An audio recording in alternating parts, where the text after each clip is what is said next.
Hola, ¿cómo están mis estimados hermanos y amigos? Hoy les quiero hablar acerca de lo siguiente. El cristiano es un sacerdote, así como lo oye. Usted y yo somos sacerdotes de Jesucristo y para Jesucristo. Bueno, eso es lo que la Biblia enseña, pero ¿en qué sentido usted y yo somos sacerdotes de Jesucristo? Le quiero leer un texto de la Escritura en Primera de Pedro, capítulo 2, y que nos dice así: Y vosotros también, como piedras vivas, sed edificados como casa espiritual y sacerdocio santo, para ofrecer sacrificios espirituales aceptables a Dios por medio de Jesucristo. Adelante de este mismo capítulo dice: Mas vosotros sois linaje escogido, real sacerdocio, nación santa, pueblo adquirido por Dios, para que anunciéis las virtudes de aquel que os llamó de las tinieblas a su luz admirable. La Biblia claramente nos enseña acerca de 4 clases de sacerdotes. El sacerdocio de Melquisedec es el que primero se menciona allá en el libro del Génesis, capítulo 14, versículo 17. La historia dice que Abraham venía de la conquista, de retomar lo que le habían arrebatado a Lot como familia, y él lo había ido a recuperar. Y cuando venía de regreso, tiene un encuentro con Melquisedec, un sacerdote de Dios que se le presenta en el camino y lo bendice. A la hora de bendecirlo, Abraham corresponde y le da el diezmo del botín que traía.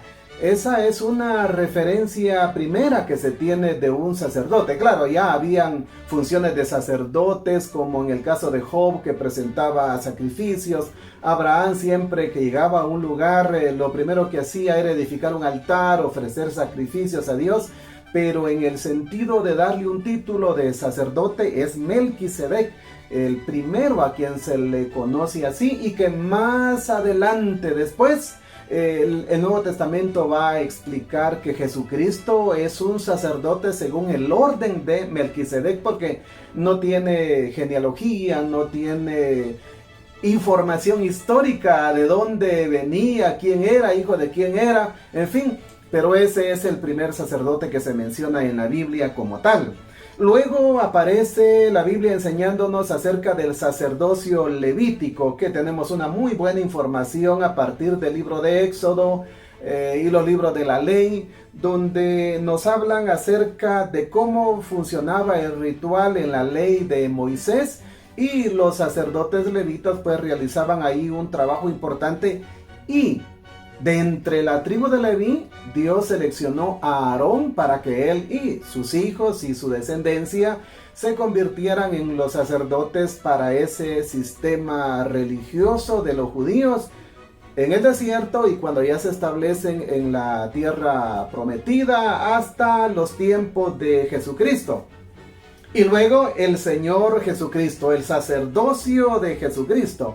En el libro de los Hebreos, capítulo 4, capítulo 7, capítulo 8, el escritor de los Hebreos, con muy buena precisión y con un conocimiento muy especial que tenía del sistema de sacrificios del Antiguo Testamento, hace una comparación entre el sacerdocio de Jesucristo y el sacerdocio arónico, o sea, de los levitas, dando a conocer que el sacerdocio de Jesucristo es superior al sacerdocio arónico, el sacerdocio levítico.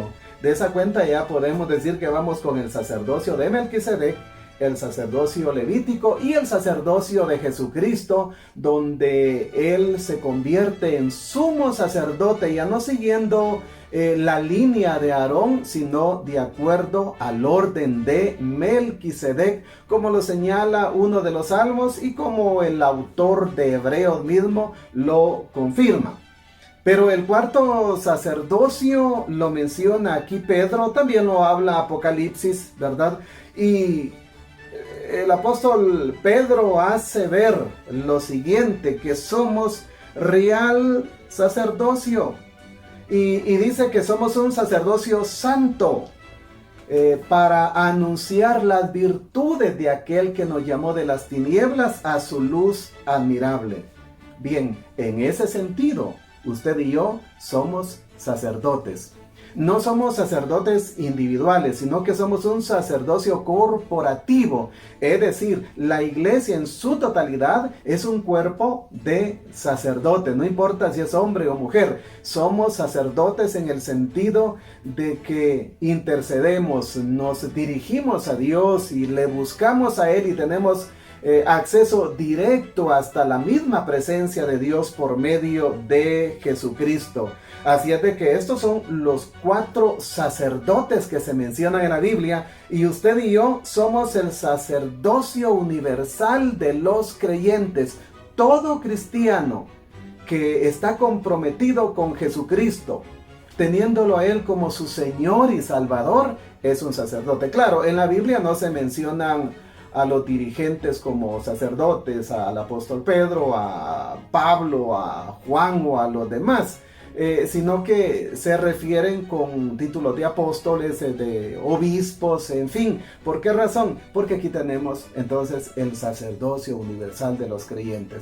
Algunos me dicen, ¿y qué sucede con las iglesias que tienen sacerdotes? Miren, hay iglesias que les han dado a sus ministros un título eclesiástico de sacerdote. La iglesia del Oriente tiene sacerdotes, la iglesia católica romana obviamente tiene sacerdotes, a la iglesia episcopal tiene sacerdotes, y algunos neopentecostales de alguna manera pues se atribuyen un título como de sacerdotes cuando piden que la gente vaya y se les confiese a ellos. Pero oiga bien, no es un problema, no nos preocupemos por esto. Estos son títulos eclesiásticos, y una vez estas personas, estos ministros, están haciendo un trabajo excelente pastoral y están guiando a la grey, a su comunidad de fe por un buen camino, pues merecen todo el respeto que su investidura les confiere, ¿verdad? Pero aquí hemos hablado de 4 tipos de sacerdotes que la Biblia nos enseña en el Antiguo y en el Nuevo Testamento, y a eso quiero llegar. Usted y yo, si somos un sacerdocio corporativo, si somos parte del sacerdocio universal, específicamente de los cristianos en Cristo Jesús, entonces sí nos corresponde tomar en cuenta muy en serio lo siguiente. Primero, el apóstol Pedro enseña que como sacerdotes debemos de ofrecer sacrificios espirituales aceptables a Dios por medio de Jesucristo, tal como lo hacían los sacerdotes en la antigüedad, los sacerdotes levíticos. Ellos llegaban y ofrecían los sacrificios que le llevaban los oferentes, y era todo un acto de adoración. Se quemaban las ofrendas, se ofrecían los sacrificios, y la Biblia dice que subía eso a la presencia de Dios como un olor grato. Era todo un acto de adoración. Es decir, el cristiano debe de tener como su más alto sacrificio el adorar a Dios en medio de cualquier situación, en medio de situaciones de bonanza o de crisis, en cualquier situación. Mantenga usted una actitud de adoración para Dios, porque eso es parte de nuestra función como el sacerdocio universal de la iglesia aquí en este mundo. Entonces, cuando nos reunimos y tenemos la oportunidad de ir a un templo, como se le llama la iglesia, aunque técnicamente vamos a un templo cristiano, no tenemos que ir a buscar un entretenimiento, sino que realmente nuestro propósito principal es ir a adorar al Señor. Sea usted un adorador en espíritu y en verdad. No es un asunto de irnos a entretener con algo ahí de actividades o de música que entretenga, no. Todo debe de ir encaminado a la adoración a Dios. Y si hacemos algo por allí que no tenga que ver con alabanza, alguna dinámica, tiene que ir encaminado a ayudar a las personas a acostumbrarse a estar en grupo para prepararlo a una adoración genuina, auténtica para con Dios. Entonces, cualquier otro acto donde vemos relajos y cuantas cuestiones raras que se ven hoy en algunas llamadas iglesias evangélicas, mucho cuidado, porque hay que estar seguro que realmente lo que se está haciendo sea un acto de adoración, y si no, es mejor retirarse de ese ambiente. Así es de que lo principal como sacerdotes es ofrecer sacrificios espirituales aceptables a Dios, ser adoradores, y todo lo que hagamos debe de hacerse como para Dios, como un sacrificio para Él. Y número 2, otra cuestión que el apóstol Pedro menciona acá es que hemos sido llamados para anunciar las virtudes de aquel que os llamó de las tinieblas a su luz admirable. Es decir, como sacerdotes, como formando parte de esa corporación de sacerdotes en todo el mundo, hemos sido llamados a anunciar, a dar testimonio de la obra salvífica de Jesucristo.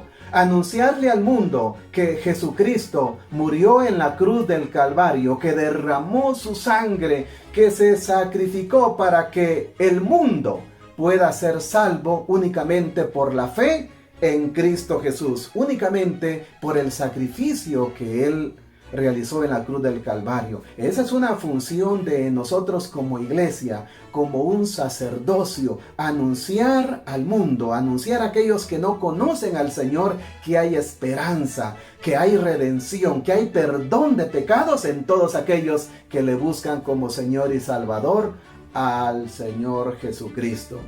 Entonces, en ese sentido hay que tomar en cuenta que Dios no nos ha llamado a vivir en pleitos como cristianos, a estar en pugna y a toda una agresión. Hoy es bien preocupante ver cristianos en situaciones de conflicto, principalmente esa pugna que no se termina entre católicos y evangélicos. Pleitos, los protestantes, los evangélicos, algunas veces, no todos, son agresivos, crueles para dirigirse a ellos, y ellos de la misma manera vienen y responden con la misma arma o con otra más fuerte. Apreciables hermanos y amigos, esa es una pugna que nunca vamos a poderla superar si no buscamos un diálogo bíblico, un diálogo fraterno, amistoso, donde aceptemos que hay puntos de vista diferentes, pero si queremos compartir la fe cristiana, tenemos que ser amables y ser cuidadosos en compartir la fe cristiana con aquellos que no piensan con nosotros. Dios no nos ha llamado para que estemos peleando en discusiones. Realmente nos ha llamado para que anunciemos las virtudes, las buenas nuevas de salvación. Si otro piensa diferente, si otro piensa de manera distinta, aún distinta a la Biblia, solo anunciemos la palabra de Dios, solo anunciemos lo que la Biblia enseña, pero nadie puede ser obligado a creer y aceptar lo que la Biblia dice si no lo quiere hacer. Pero cumplamos con nuestro deber de anunciar, a veces no solamente con las palabras que están en la Biblia, con la predicación de la palabra, sino con un estilo de vida que realmente testifique, que hable fuerte de que en realidad hemos sido salvados, hemos sido traídos de las tinieblas a una luz admirable. Y por otro lado, como sacerdocio universal nos corresponde interceder en oración. Usted se presenta a Dios y ruega por otros, para que otros también sean salvos, para que tengan protección, para que obtengan sanidad, para que Dios los ayude. El sacerdote eso hacía. La Biblia nos habla de que el sacerdote tenía acceso a la presencia de Dios. Allá en el tabernáculo, en el templo, se presentaba al lugar santísimo con una ofrenda a favor del pueblo que traía de un animalito, de una cabrita, de un cordero, por ahí. Ahora con Jesucristo, donde Él ya hizo el sacrificio y entró a la misma presencia de Dios con su propia sangre y fue constituido sumo sacerdote, Él nos abrió ese camino para que a través de Él, usted y yo podamos entrar a la presencia del Señor e interceder por otras personas, por aquellos que están pasando momentos de crisis, de necesidad, orar por nuestros demás hermanos en Cristo Jesús, orar por aquellas personas que aún no conocen al Señor.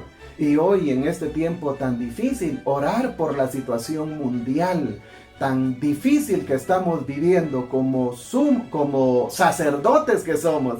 Podemos llegar a donde está el sumo sacerdote, donde está el Padre Celestial, y presentarle a Él nuestras peticiones a favor de un mundo perdido y a favor de aquellas personas que, aunque ya le hayan conocido, están pasando momentos difíciles. Así es de que usted y yo, en ese sentido, somos sacerdotes de Jesucristo y para Jesucristo.